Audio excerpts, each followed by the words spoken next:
Hello and welcome to the Full Advisor Coaching Podcast. I'm your host, Kristen Herod, and today's conversation is one I'm really looking forward to because it's about something that comes up almost in every conversation I have with RIA firms that I'm working with. They come to me, they've grown a solid team, maybe they have a good accumulation of AUM, they have loyal clients, but they're trying to figure out what is their next wave of growth going to look like. What is that playbook that's going to take them forward in the future? Because a lot of them know what they already did to get to where they are isn't going to take them forward. And of course, referrals are really great, but as we've talked about before, they're unpredictable. And they see other firms who have figured out how to use smart, strategic content. They're out in the world. They've established themselves as authority. And so today I wanted to get into more around content marketing and how it fits into a comprehensive growth plan for advisory firms. We're going to talk about SEO, video, how to use AI without losing your authentic voice, online reviews, and what you can get from them. And then something that I continue to talk about, you've heard about from me many times, is why you want to focus on building and nurturing your own email list. My guest today is Hillary Gale, and she's bringing her expertise as the founder and CEO of Moneta Copy.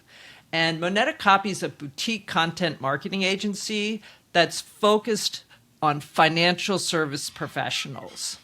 She helps advisors and RIAs grow through email marketing and strategic copywriting, and she speaks regularly on these topics. Hillary, I'm excited to have you here. It's great to meet you. Thanks for coming.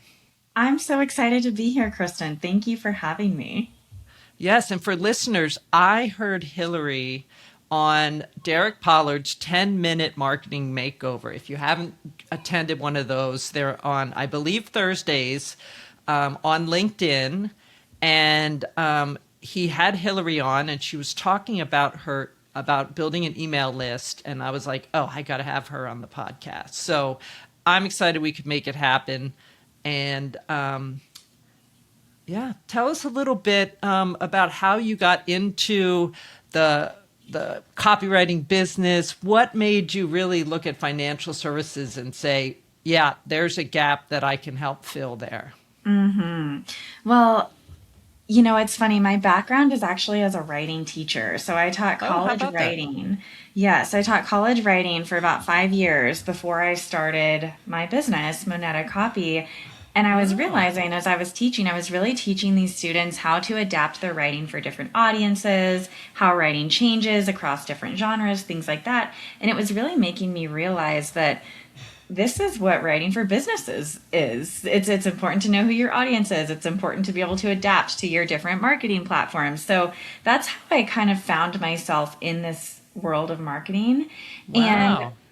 I really wanted to work with financial advisors, one from kind of a selfish standpoint, because I've always been really interested in finance and personal finance and building wealth.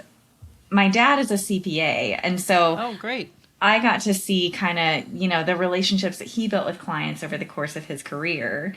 And so I Right. really saw this industry as being really good at what they do and having a really huge impact on their clients' lives, but not always knowing how to talk about what they do without using jargon and sticking to the spreadsheets and the numbers. And so I just really felt like I could come and bridge that gap between being really great at what you do and helping you talk about it in a way that gets people to really resonate.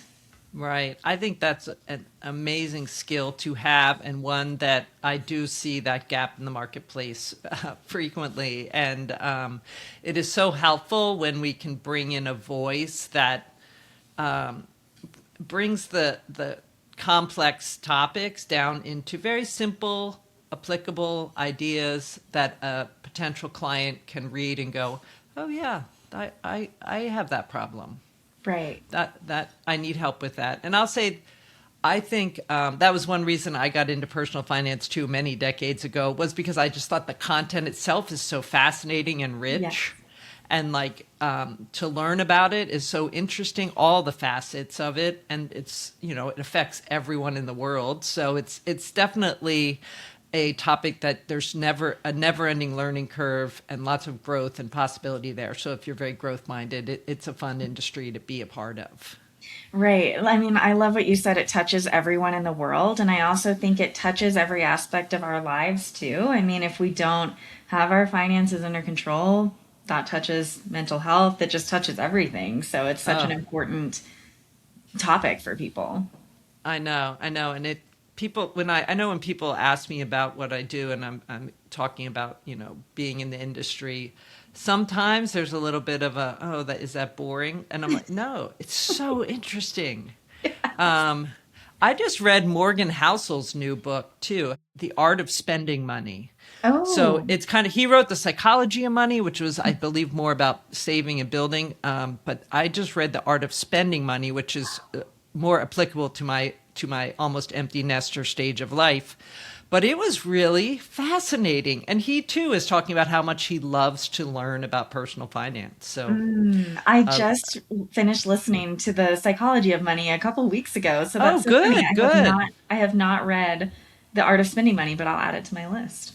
Yes, it is. I think all of the advisors out there, especially ones who are working with people who are heading into retirement and or kind of midlife accumulators, it actually affects everyone at every stage. But I thought it was really, really well done and valuable. Hey there, it's Kristen. Quick break. If you're enjoying the show and you want more, head on over to fulladvisorcoaching.com/resources. You can download the toolkits that I have there and join the free insider community. You'll be the first to hear about new trainings, fresh podcast episodes, and I share with you real world strategies that I see working for advisors right now. That's fulladvisorcoaching.com/resources. Go sign up. It's completely free. And now back to the show. I see a lot of advisors who have built their firms, especially if they've been around a while, like through hustle Hmm. and, outreach and Yeah. referrals and center of influence and all of those things.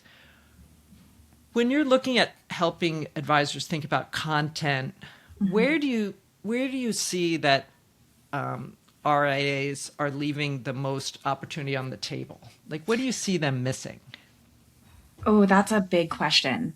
And I have a Yeah. couple, yeah, and I have a couple thoughts that are coming to mind. Let me see if I can organize them in a way that's coherent and logical. I think that, so the first thing that comes to mind is when an RIA does decide that it's time to start creating content, it's time to start creating a little bit of a platform for themselves online, whether they're starting on Hmm. LinkedIn or they have a blog on their website or something else. I think the biggest mistake that people make early in the process is they think, okay, I have to educate. I have to tell Yeah. people about the strategies that they don't know yet and all of the things that I do that are, these technical levers that I pull. And I'm going to teach people what they don't know yet. And the Yeah. reason that that's a mistake is because the finance content online is a pretty crowded space, and the big Mm, giants are already answering those questions. So these big publications like Yahoo Finance and NerdWallet and Investopedia, those questions are right. being answered elsewhere, and that's typically where people are going to find that information. Mm, And so, really, the best place to start is actually sharing who you are as a firm and the types of clients that you work with and the types of problems that you solve and what makes you as a person different from the advisor who's down the street. And so building kind of more of that personal branding. I kind of hate to use that word. mm. It feels a little bit jargony, but being authentic to who you are when you're early in your content journey is much better than creating posts about, backdoor Roth IRAs is always one that comes to mind. Yeah, that one does come to mind. So Hmm. that's interesting how you say that, and I 100% agree. I am curious about how, there's that delicate balance of we don't want to be talking about us the whole time. We want to talk about them and their Right. problems. So Right. how do you help navigate that tension of we want to be unique, we want to help you understand how we help, Right. but we want to keep it focused on you, the potential client, and your pain points and your problems? Right. So I think you have to find kind of that intersection of where do your clients really relate to you. So, Mm-hmm. for example, I have a client that I work with who has built a really great book of business, but they're kind of all over the board. His clients, he doesn't really have like a focused niche yet. And he's getting to the point where he wants to have a focused niche. He wants to Okay. attract clients that he loves working with the most. Right. And for him, that happens to be real estate investors who have built a small Oh, portfolio in a local area and want to make sure that they're building wealth outside of just their real estate assets. oh, And good. he Okay. himself is a real estate investor as well. So he buys properties and he rehabs them and then he either rents or flips them. And so for him, creating content around what he does with his own properties and what he's doing there to kind of talk about himself and differentiate himself. But it's also around a topic that his ideal clients really care about. That's how Right. he's bridged that gap between just talking about myself, but being relatable. Interesting. Okay. I think that that is actually an interesting way of looking at it, because I get very worried when I keep reading advisors, especially like website copy and things like that, that are all about us versus content where you have more leeway to explain and paint the picture and have, lead ins and summaries and whatnot. But I can see how having, and I've long been a proponent of having a target audience, a hyper target, if you will, or niche, however you want to say it. But the concept of becoming that go-to advisor for a specific group of people. So it sounds like this advisor with his real estate investor audience has really honed in on like trying to be the go-to expert for those particular people and not worrying as much about anyone else in the mix. Does that Right. sound right? And yes, and I'm glad to hear you say, Kristen, that you've always been a proponent of the target market or the niche or the niche or however you want to pronounce it. Because I find that these conversations are pretty hard to have if you don't have a niche Th- or that That's what I'm like, how do you know what to write about? How yeah. do you know what the message is, what the fear is, what the excitement is? How do you know how to connect with people if you don't know who you're talking to? Right. And I feel like I know that you offer, like when you're working with people, you offer that sort of voice of the customer. I don't know what exactly you call it, but the idea of like, hey, let's make sure we know who we're talking to Yes. so that Yes. we can deliver content that speaks to them.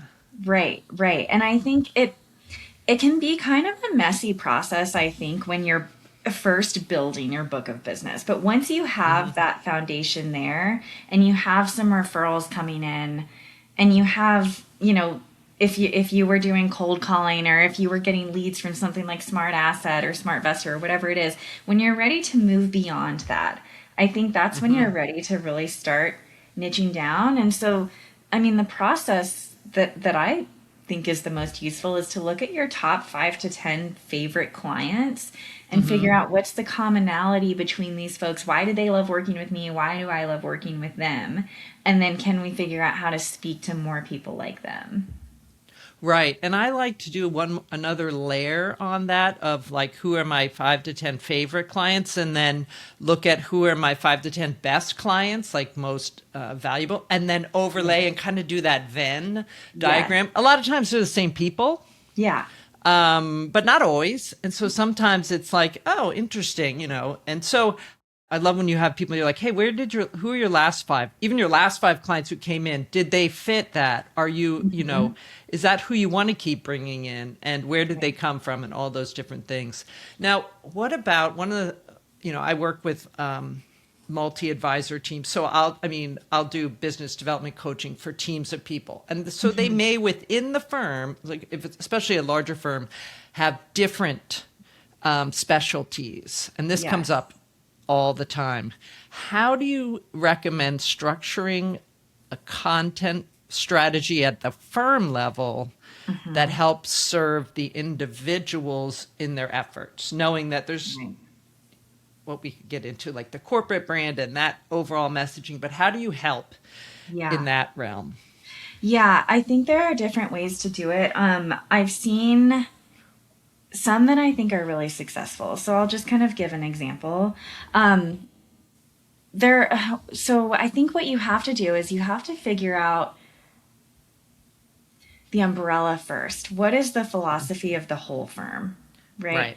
And then everybody underneath that needs to make sure that they are upholding that philosophy of the whole firm, but then Right. maybe they're working with different target markets or they're offering different services. Whether you have one person who is kind of the insurance person on your team, one person who's the tax planning, I don't know, whatever it could Yeah. be. And so Right. I think that, like, talking about the website specifically, Right. you know what your entire firm's mission and philosophy is, and then each person might have their own niche. And so if you Right. have like a blog on your firm, then you might ask each advisor to contribute a couple different pieces of content over the year that's for their specific niche or something like that. Right. So we can go Yes. deeper into that depending on what direction you want to go, Kristen. Yeah, no, I that's what I've seen. Again, it's kind of there's the umbrella. I mean, you got to have the corporate brand. You know, who do you stand for at the firm level?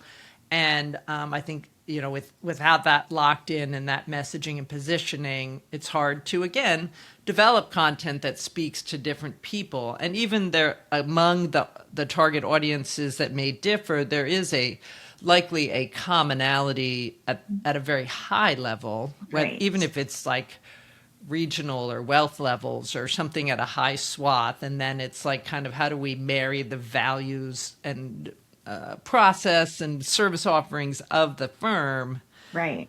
and put on, dress them up differently depending on who the people are. If you're working with divorcees or business owners or retirees, kind of like the three main ones I see, Yes, yeah. Yeah. No, you're making me think actually of a specific example of a firm that I worked with a few years ago. Their umbrella philosophy was really all about building your legacy. And then the different advisors and the different partners, they kind of they each had a different niche. One worked with women, specifically single women who were mid-career kind of planning for a single retirement. One Right. worked with business owners who, of course, wanted to build a legacy so that they could eventually exit from the business and Sure. build that kind of legacy. And so they were all helping their different niches achieve their legacy or build their legacy, Right.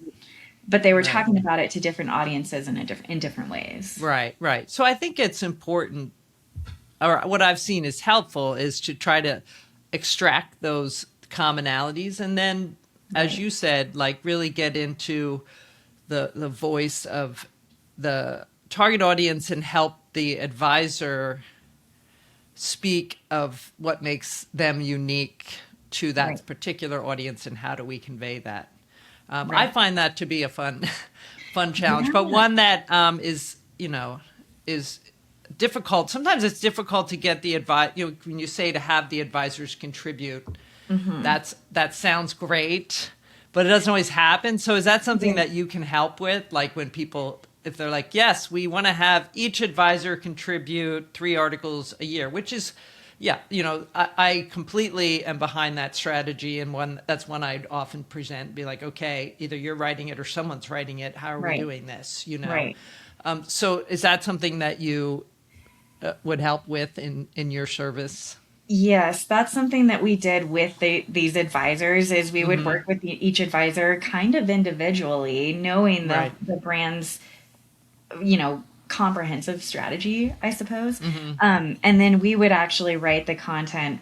We would ghostwrite the content for each advisor because they didn't Sure. have time to be writing the content themselves. But they would give us Right. all of their notes and the work they had done with clients and things like that so that it was true to them and their experience, but we would Right, actually right. write it up for them. Yes, I think that can be very valuable, in especially a time crunched advisor who wants to have a piece ready or something they can send out. And in business development, when I'm coaching, we're talking about like, okay, you're doing your follow up, and you have to reach out many times Right. over a long period of time. And so having some of these go to content pieces that you can follow up and send, Yes. that are somewhat in a library, if you will, of like, okay, here's this. We know the main problems are this, and this. All right, Hmm. I just let me send this one out to this person, or Yeah. oh, and then you can stand out in that follow up process versus just, hey, what are you thinking? Are you ready yet? Yeah. It's like gives you Yeah. something to work from. So Yes. yeah, you can do that on the individual level and then also at the company level with emails going out and all of those different things over time. So, Exactly. It all yeah. it all kind of builds on itself. That's what I love about content is that you can reuse it over and over and over again in these different ways. That is my favorite thing. I was just telling a prospect about that because I was talking about the benefits of a podcast. Hmm. And I was like, it's so fascinating. And that's just because it's the platform I've been using as my primary content piece. But I was like, it's so fascinating how you can take the content and Yeah. then and I did a whole episode on this, which I can put in the show notes. I don't remember which one. It was pretty early on. I should probably even redo it because every time I'm always surprised by how many ways you can reuse content. But Yes. you take it, it becomes a blog post, it becomes part of a LinkedIn article, it becomes social, it becomes a link you send out to a prospect. There's so much you can do Right. with it. Right. Where I think that too many advisors get, and I'm sure you see this, get stuck in the kind of, wow, it took us so much time to do that one piece of content. You're like, Yes. yeah, and we're going to Yeah. use it. It's Yeah. evergreen. Like, that's why you want it to be evergreen, right? I And mean, I really have, so I feel very lucky. The advisors who come and work with me, they often stick around for years. And so I oh, started good. my business in 2020. And so I have clients that I've been working with since 2021, 2022, and 2023, where we're Oh, just good. now, like we're just having kind of our quarterly meetings right now. And we're able to right now talk about, okay, this is what a lot of clients are coming and asking about. And I'm able to say to them, do you remember this really great blog that we wrote maybe 2 years ago? Let's update it and send it out in your newsletter this year. Like this, Oh, so, or this month, I mean. And so it's been really fun to see over time just how true that actually is. And I think a lot of the times, I mean, I see this in my own business as well. I have a podcast, I have a newsletter, all of these different things. I think a lot of times we forget how you we can do. You reuse content. We forget. need to point it out to you and be that outside voice that's like, remember what we created? Why are we not using that? Yes, I love that. I just had a call with a coaching client I've been working with since I don't know, 2019 maybe. And he's quite a writer. He loves writing. He does his own content. He's very good at it. And he said yesterday on our call, he said, I think I'm running out of topics. And he goes, I think I've covered everything. And I mean, aside from whatever. And I said, I want you to go back on your blog Hmm. to the 5 or 6, 5 years ago, 4 years ago. And I was like, pull forward everything, like anything you Yeah. can find. If you haven't talked about it in the last 24 months, I want you bringing it back. And 24 Yeah. months is arbitrary, but Yeah. I was like, go look back there. There is content that you can redo and Yes. bring it up to date and stuff. But he was just like, and I get that way too, because I'm like, I always want something new. Yes.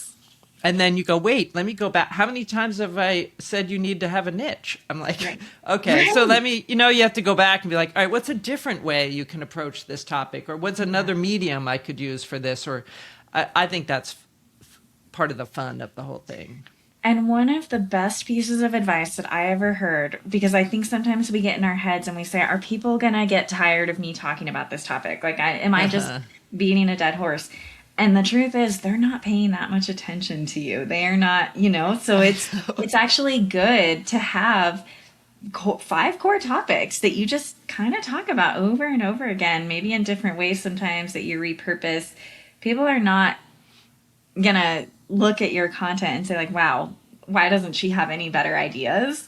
Yeah, They're going why to does look at she your keep content. saying this? Yeah, That they're going to look at it's your so content true. and say, "Oh, wow, I've never heard that before," because they haven't seen your content in a couple weeks and they've seen dozens of other people's. Oh, yes. It gets back to that tried and true rule of seven from marketing. I don't know if you ever heard of it, like the rule that you Yes. have to see something seven times before you actually take an action or pay attention Yeah. to it.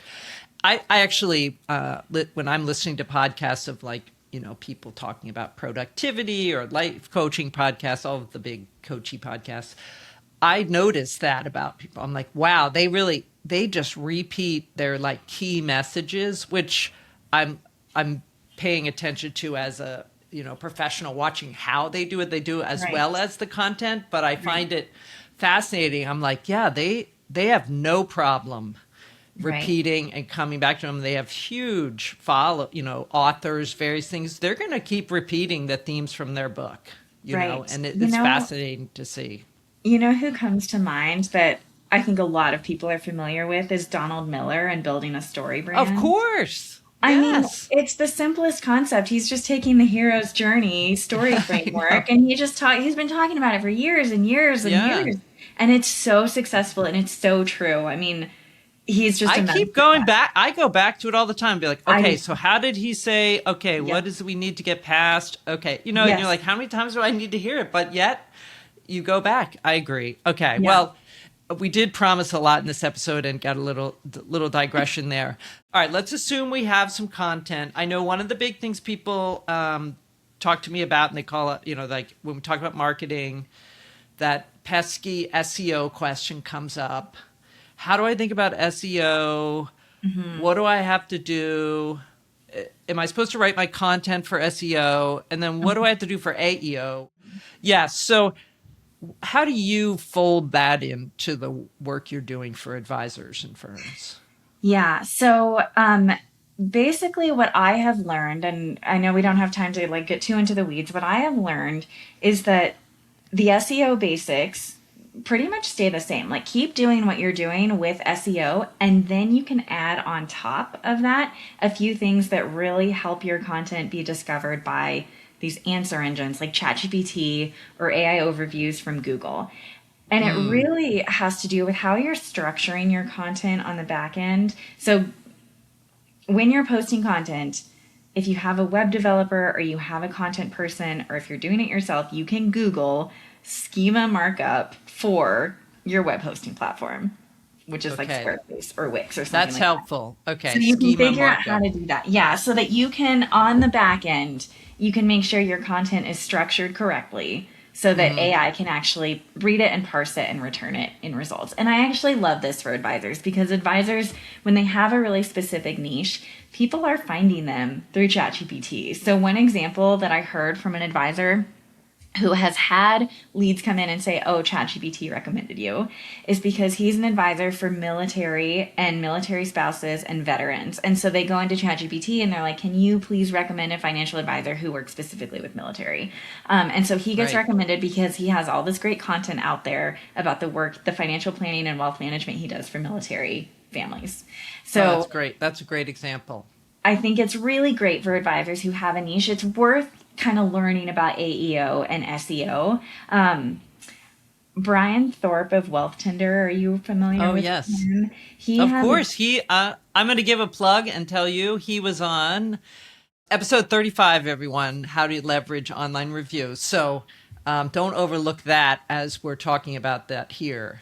yes, he's so So good. what does he have to say about AEO? We were talking more about online reviews at the time. That was a while back.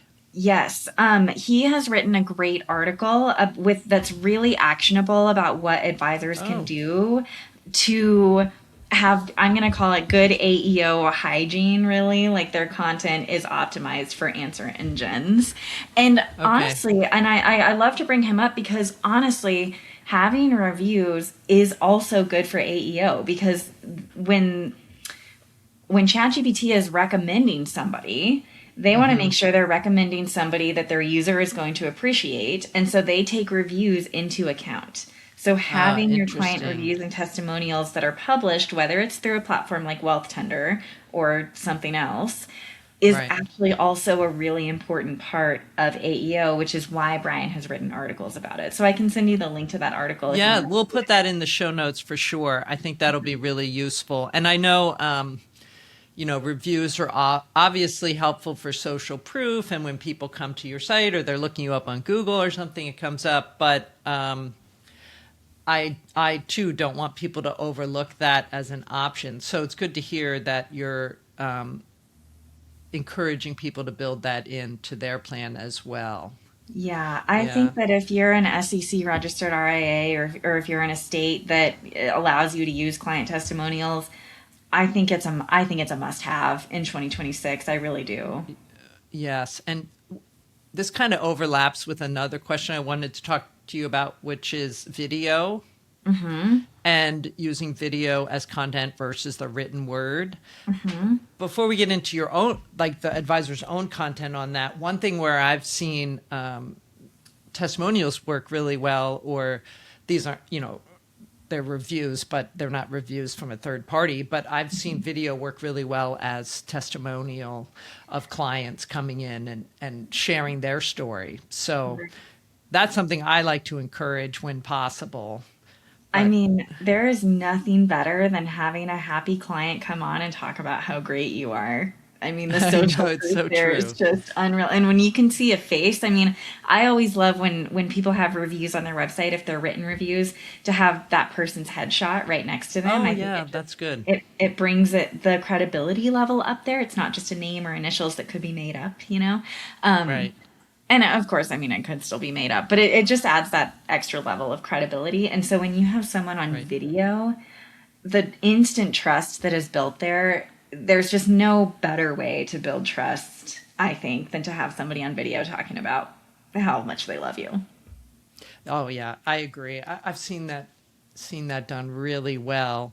Hmm. But let's think about video. Let's talk just for a few minutes about, oh, I think I should be doing video. I don't think my audience reads. Like, I don't think I should be doing articles because I think my audience it only watches videos.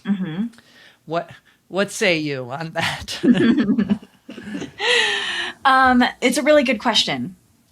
I think that the first pushback I would have on that is, well, you kind of need both in a way. You know, if you Right. think that your audience watches video, well, that's a really great way to repurpose content, is to take a video that performs really well and then write a blog about that same topic. And I mean, I think that when you use AI in your content writing, I'm not going to say don't do that, but I do Yeah. think copy pasting AI produced writing is probably going to do more harm than good for you. But why can you not take your video transcript, plug it into AI, and it can give you a blog draft that you can then spend an hour with instead of 5 hours writing from scratch? Yes. So, Okay. I think that if you're doing video, it's really great to be able to have a blog. Now, I say that as a person who has a podcast and still hasn't found the time to to really like do my blogging And as well as I want to. yes, I'm guilty as charged there too. Yeah, so I Yeah. get it. Yeah. I get it. We're human. We can't do everything. Um, but there are pros to written content that video doesn't have, right? It's so Right. you become so much more discoverable in other search engines, like Right. Right. the AI search engines and Google, than you do when you only have video, is what I'll say. Right. Right. Yeah. I've heard. I mean, that's generally the guidance I give or hear as well from whether speaking to experts or just working with advisors is, even if you have a video, let's get that transcript. And Yes. to your point, take the transcript, put it into a chat, GPT or a Claude or something, and get a draft that you can work from to make a blog. I mean, I do some of that with my podcast. I'll take it and say, okay, here's this podcast I did on this topic. I'll feed it in and say, I want to come up with, a newsletter article for this, you know, extract some of the key points, or like, give me an outline that I can work from of my key points. And so that you're Right. at least going, oh yes, that was a great episode. I loved it. Let me capture that without having to start from scratch. But since that is another topic of AI and AI content, and I did an episode with Derek. We did a long run on this, so that was episode 49. We talked a lot about AI writing and AI voice, so we can touch on it here. I am curious because you are a copywriter, and I know everyone's like, well, you won't need copywriters anymore, and I'm like, Yeah. copyright, I don't know about that. So tell Yeah. us how to use the tools in a way that's valuable and keeps advisors, keeps them in the forefront without blending into everybody else. Right. I mean, I think we all kind of know what a lot of the problems are with just using AI content is you do sound just like everybody else. So what reason does somebody have to come back to you or to go from your LinkedIn post to clicking on your website or whatever it might be if they're kind of just glazing over? And one thing that I've noticed with myself is when I see content that's clearly AI generated, like maybe it has some of those pesky sentence patterns that AI is constantly like, here's the truth, colon, something else, Right, something that right. comes after that. When I see those, even if I deeply respect the person that has posted the content, or even if I'm really interested in the topic that they're talking about, I notice my brain kind of glazing over in a sense. And I immediately find myself asking, is this really their thoughts or is this something that AI came up with based on, an initial prompt that they came in? And if so, how valuable is it now? And so I worry Yeah. that when people see that your content is AI generated, that you're actually kind of, you've worked so hard to build trust with them up to this point. Are you going to lose it in an instant or over a few instances as they start to question if your content is still valuable or not? And so, Yeah, I think that is I think you've articulated it well. I've never thought about it that way, except for I catch myself doing that too. And then getting frustrated when I do ask AI for help and being like, no, don't give it to me in that form. I don't want to read that format. I want to, yeah, and then I am like, "Ugh, all right, I got to rewrite it anyway. So yeah, you're like, yeah. now you've made me look like I don't know what I'm talking about, even though I gave you this great, we have this idea and I really like it. And now I feel like it looks like everybody else's. So that Exactly. struggle is real. I get it. And Yeah. I get both sides of it too, which is the hard part. I do too. And Derek and I have actually talked about this a lot as well of is, does AI save time? Does it save time for people who are writing content and copy?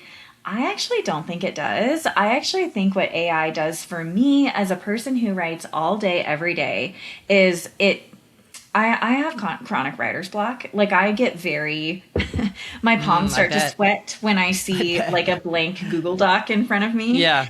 And so what I like is the AI gives me a mess of a draft that at least then I have some words. Am I going to delete 90% of those words? Yes, I am. And I'm going to rewrite Yeah. it. But at least, so I don't actually end up saving any time, but I think like it kind of like moves me past the writer's block stage faster in a sense. Right. And I love that because you're like ultimately like you have something and, you know, you have something to react to. I have some clay. Yeah. And you look and you go, no, this is totally wrong. You have to start it here. And then you're like, that's all I needed. Yes. Yeah. Yeah, exactly. Yeah. So, to get back to your original question, which was how do you use AI to help Mm-hmm. you without detracting trust or losing trust with your audience? And I think that's for me what I have found. I use AI to help me get past writer's block psychologically, but do I still do all the actual writing? I do. Yeah. Yeah. I mean, I think for content, that's why firms like you exist to help advisors stand out too in that Hmm. way and get their Yeah. message out. I do think AI can be helpful. And this goes back to another episode we did with Mark Gilbert at Zox. I think it was episode 37. We were talking about just how AI can give the customer, talking about those customer insights and how it can, Hmm. if you're using AI as a meeting assistant and it collects all of the conversation data from all of those conversations, you can say, what are the themes that keep coming up? What are the problems we keep talking about? And it's a Right. great way to use AI to generate content in the sense of saying, these are the themes that we keep hearing. Right. And I think that is a super cool way to use the tool, right? It's Yes, as like a data sifter. yes, yeah, exactly. Mhm. And so it's like it's like, oh, we've listened, we have data from the last 6 months of client conversations, and the three topics that came up the most were X, Y, and Z. Wow, Right. let's make sure we have content on that. Right. So I Right. think that's cool. You probably do that across, you could probably isolate like your favorite clients or a certain group of a certain niche or something and find those too. So Absolutely. Yeah. Oh, I love that. that's going to save you a lot of time, right? So Yes. when he brought that up, I was like, yes, I Yes. love that. You Yeah. know, one thing that I just thought of that I also use, I like to use AI for is once I have a piece written and I'm like, you know what, I think this is ready, but I'm going to run it through AI just to see what it says. I like to tell AI, this is what my goals are for this piece of content. This is who the target audience is. How well do you feel this piece is meeting all of those goals? As just a way Oh, to then like kind of look at it, like see if the robot essentially can look at it and say like, well, actually I think you could probably be doing this a little bit better, or you yeah. said this was one of the top pain points, but you don't really talk about that in the content, just because as humans we're trying to achieve so many things with one piece of Right. content. Right. It's kind of a good filter at the end to go back and look at Yeah. it with a new set of eyes. Yes, I love doing that. I think that's a great. I hadn't thought about it on the goals necessarily. Like, I think I'm too vague in my prompt on that of like, what would you do to improve this? Where I like the Mm-hmm. idea of this is what I want this piece to do. Do Mm-hmm. you feel that the message is coming through on X, Y, and Z? I like that a lot. Yeah. I think that's a good way to think about it. Mm-hmm. All right. Well, I don't want to overlook one of the coolest things I think you have to offer, which is your email sprint Mm. freebie on her website. It's on her website, but I'll let her get into that in a second. But I think you and I both agree it is absolutely essential to build your own email list. Yeah.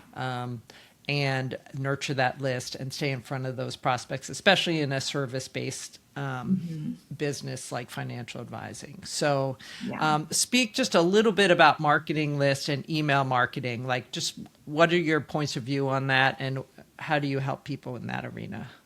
Yeah, I think the email list is it's like almost like a insurance policy for advisors to have a good healthy Hmm. email list, especially for advisors who are getting their leads from online sources. Like if they're marketing on LinkedIn and they get a lot of interest from people who Yeah. find them on LinkedIn, or even if they have a good SEO strategy, but then the algorithm changes and suddenly their content is suppressed. This can happen on Google, Yeah.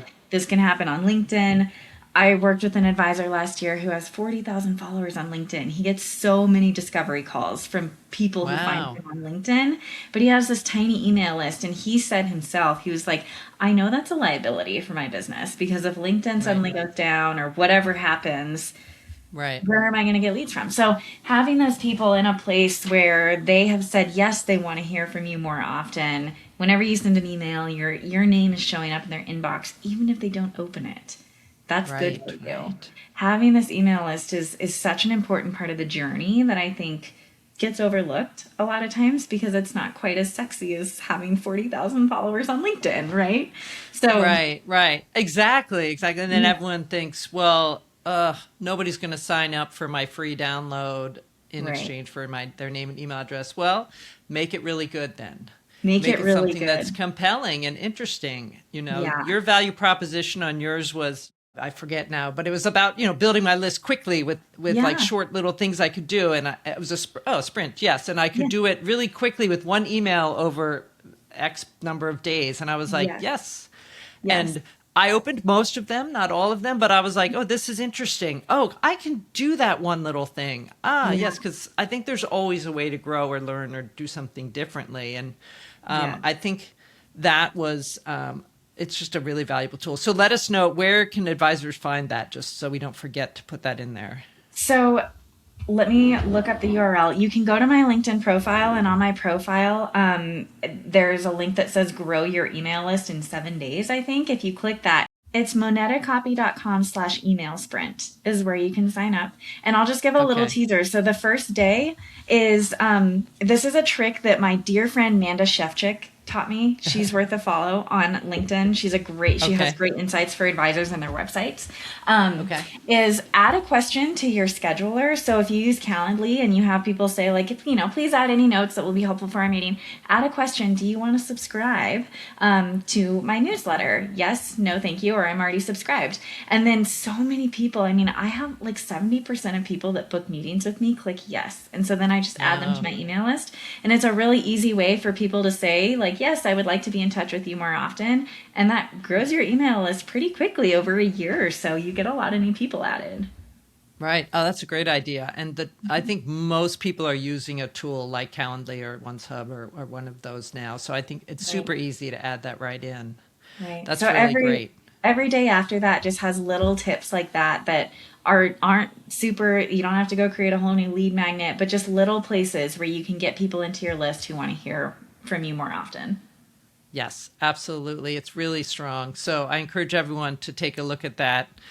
And we'll have the link in the show notes too, so not to worry. What else do you want listeners to know about you? How can they reach out to you if they're interested in just finding out more about what you do? I'm on LinkedIn all day, every day. Oh, LinkedIn is good. LinkedIn is kind of my place where I am. The website, I think, we already kind of covered. It's monetacopy.com. And yeah, send me a DM on LinkedIn. I'd love to hear from you.